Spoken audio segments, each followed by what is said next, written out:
Buenas tardes, compañeros, profesor. El tema que yo les voy a tratar en este día, pues, es la ciencia y su estructura. La estructura de la ciencia está ligada a la interpretación que le dan sus autores. Esta nos permite tener un conocimiento objetivo de la realidad y cómo ésta puede transformarse. En los componentes de la ciencia podríamos encontrar pues lo que serían los elementos, las definiciones, los contenidos, la clasificación y pues la fundamentación de estos. En el caso de los elementos fundamentales que toda ciencia posee, encontramos el elemento descriptivo, que proviene pues de la toma de contacto con el objeto de estudio. Consiste pues en enunciar a través de proposiciones características y propiedades de determinados objetos. En el caso de la explicación, pues con esta pretendemos interpretar y comprender la dinámica de los hechos, de la realidad, sus causas y sus diferentes consecuencias. En el caso de la definición de la ciencia podríamos encontrar diferentes enunciados que muchos científicos, muchos filósofos fueron dando a medida del paso del tiempo, como la ciencia es un conocimiento verdadero y completo, o como que la ciencia es un ejercicio continuo y cada experimento y observación aspira a contradecir la teoría aceptada anteriormente. En el caso de la clasificación de esta, podríamos encontrar que las ciencias se clasifican dependiendo su objeto de estudio, construcción, funcionamiento, finalidad. Okay. Por último, encontraríamos pues los fundamentos de la ciencia. Esto se refiere a que toda ciencia debe ser lógica y probada por la experiencia, pues todas deben ser analizadas y tomadas como un método de estudio para poderse concentrar en ellas, para llegar al tema, a la proposición que nosotros estamos exponiendo. ¿Okay? En el caso de la racionalidad de la ciencia en el mundo antiguo, encontramos que la racionalidad es básicamente la capacidad utilizada de un ser vivo para determinar la realidad usando la razón. En esto encontramos pues que no solo los seres humanos tienen este nivel de racionalidad, sino también animales como delfines y entre otros más. ¿Okay? La racionalidad se socializó inclusive para todos los individuos de la sociedad vía escuela, al convertirse la ciencia en el único saber que proporciona la verdad, ciencia y verdad absoluta, que prácticamente pues eran lo mismo. ¿Okay? Esto pues empieza a suceder desde el mismo momento en que empieza a emerger el capitalismo como sistema social universal, hegemónico y concreto. ¿Okay? Ese sería pues todo mi tema. Muchas gracias. Un saludo cordial para el docente y los compañeros. Mi nombre es Jürgen Hidrobo y voy a hablar sobre la racionalidad y algunos conceptos de Aristóteles.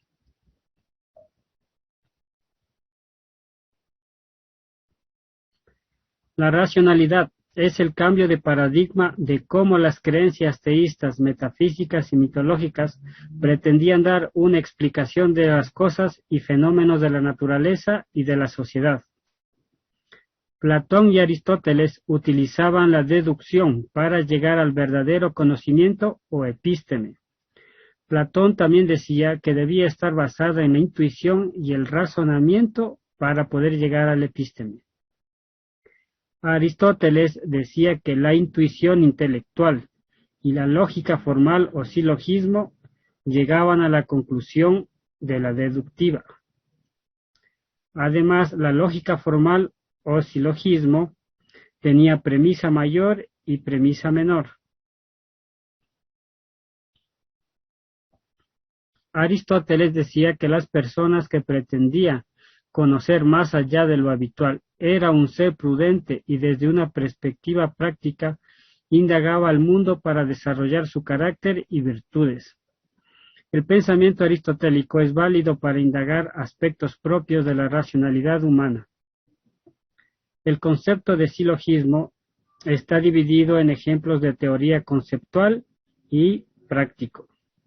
En el conceptual tenemos como por ejemplo la premisa mayor, todos los peces viven en el agua. Premisa menor, el tiburón vive en el agua. Conclusión, el tiburón es un pez. Y en el ejemplo práctico tenemos la premisa mayor, si todo herido debe ser intervenido por un médico. Premisa menor, ¿debe un médico atender a un terrorista sabiendo que él, en lo posterior, podría llevar a cabo un atentado? y acción tenemos como sí o no. La persona pretendía conocer más allá de lo habitual. Era un ser prudente e indagaba al mundo para desarrollar su carácter y virtudes. Aristóteles tenía el concepto de prónesis o frónesis y polis. Frónesis se refiere a cosas humanas y a lo que es objeto de deliberación para dirigir cualquier acción hacia fines determinados. Desde la perspectiva moral, le interesa el ámbito en el cual la acción bien hecha es ella misma el fin. Platón tenía el concepto de Sofía, pero él decía que no es lo mismo que frónesis. Sofía ha pasado a ser ciencia e intelecto, sabiduría, pensamiento y conocimiento. Pólisis, el ser humano es un ser político-social, necesita interactuar para ser feliz, lo lleva a cuestionar la libertad, de las cuales tiene tres tipos de libertades: condición cosmológica de la libertad, variables ambientales que no eliges; condición subjetiva de la libertad, variables que sí eliges, como por ejemplo, comprende el desarrollo moral del individuo a través de la educación; y la condición política de la libertad.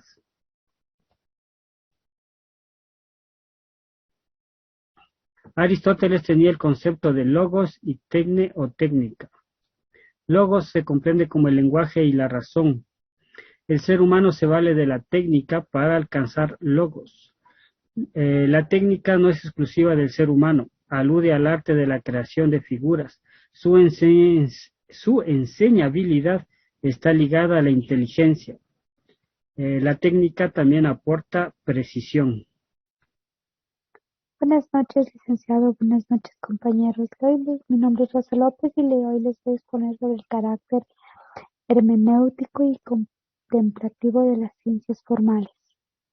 Es la disciplina que pretende dar pautas para la correcta comprensión, interpretación y explicación. Al relacionar esta disciplina como ciencias formales como matemática y lógica, obtenemos que existen dos orientaciones, la cognitiva y la semiótica. La cognitiva, que explica cómo representa las abstracciones simbólicas y alegóricas de manera de la mente del sujeto. Y la semiótica representa la relación entre el signo hablado y el signo escrito. Las ciencias filosóficas se pueden representar en varias corrientes. El escolasticismo, reconocida como un movimiento filosófico y teológico que intentó utilizar la razón humana para comprender el contenido sobrenatural de la revelación cristiana.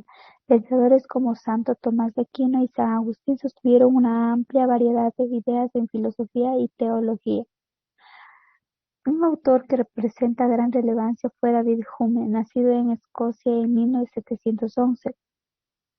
Hume desarrolla conceptos aludiendo al conocimiento, impresiones e ideas. Impresiones son percepciones de los objetos del aquí y el ahora, y las ideas representaciones imaginarias de la realidad percibida con antelación. Los tipos de conocimiento son conocimiento de ideas, que es proporcional, gramatical y tiene una relación lógica lingüística. El conocimiento de hechos supone un conocimiento verdadero obtenido de la realidad subjetiva. La modernidad y el surgimiento de las ciencias naturales. Son las etapas antigua, media y moderna. La ciencia del conocimiento data desde el mundo filosófico griego conocido como época helenista. Comenzó con la postulación de Pirícides en el siglo V a.C. hasta el siglo III tras la caída del Imperio Romano. El escolasticismo es la etapa en que la ciencia se empató con la de la razón, llamada Edad Oscura. Esta etapa contuvo el avance tecnológico para que la humanidad fortalezca su carácter moral. Sistema feudal. Este se deterioró por creencias mal interpretadas sobre la religión cristiana y las guerras santas, las inquisiciones, pestes, y las cuales dieron fin a la escolástica. Las críticas de la escolástica fueron la sublimación total de las ideas científicas de la Iglesia. En 1277 surge la proposición: Dios, aunque omnipotente, no puede crear espacios vacíos en el universo. Gracias. Buenas tardes, profesor. Buenas tardes, compañeros. Voy a hablar a continuación de mi compañero. La ciencia moderna. aún no ha producido un medicamento tranquilizador tan eficaz como son unas cuantas palabras bondadosas. Se ha encargado de replicar hechos sobre la conducta y la experiencia humana, organizándolos en forma sistemática y elaborando teorías para su comprensión. Voy a compartir pantalla. Se caracteriza por una combinación de aspectos epistemológicos diversos, enfoques convergentes, técnicas complementarias, el margen de la singularidad y armonía, con la finalidad de enunciar temas prácticos para la humanidad. Nacen los empiristas lógicos argumentando un cambio de paradigma en el método de la ciencia, que se llamaría método inducivo. Las ciencias naturales estudian el mundo físico, características que lo complementan. La experimentación, método científico, es revelar la composición y fundamentalidad del universo.